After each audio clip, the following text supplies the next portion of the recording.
Pretty cool topic to talk with you about today, and that is how do we keep growing? So I had an amazing coaching call with a client. Someone had commented to her about how far she's come. I think that's where the conversation went. She said, we choose to grow. And I said, we do. But those of us who are put on the planet to always grow and expand, we kind of don't really have a choice. It's who we are, right?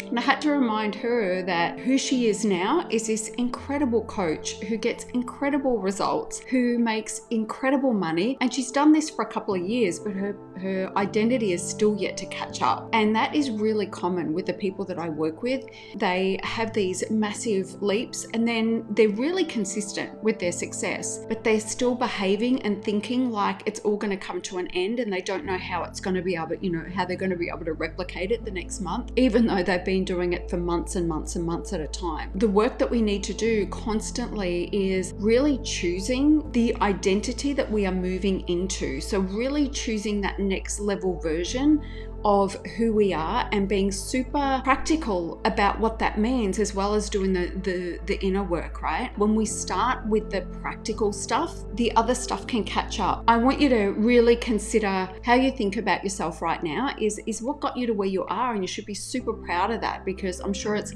somewhere pretty amazing. But to get to the next level and to really be able to sustain that next level and believe that this next level is now your new normal so that you can continue to climb, we have to elevate the way that we think about ourselves now. Deliberately and consciously choosing what that next level looks like, who you look like as an individual. That whole identity shift piece is so important. And it's not even about thinking the things, although that's part of it. It's really about being the person that is able to achieve those things. Sit with how far you've come.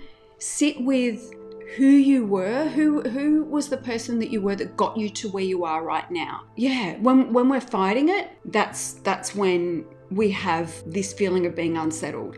When we're not making decisions that we know we need to make, but when we sit down with ourselves and we pull out our journal or whatever it is and we pay attention to what we truly, truly, truly want, and we give ourselves permission to really want that and for that to be okay, and then we start to take some practical action in that direction, that stuff falls away because we have purpose. We are unsettled when we're resisting what is really true for us. When you outgrow things and you try to stay in the box that doesn't fit you anymore, that's really unsettling as well. But making decisions outside of your business, sometimes it's about, relationships, or sometimes it's about, friendships, or the way you're taking care of your body, all those things, right? We've got to look at our lives and ask ourselves, what have I outgrown? What do I need to let go of?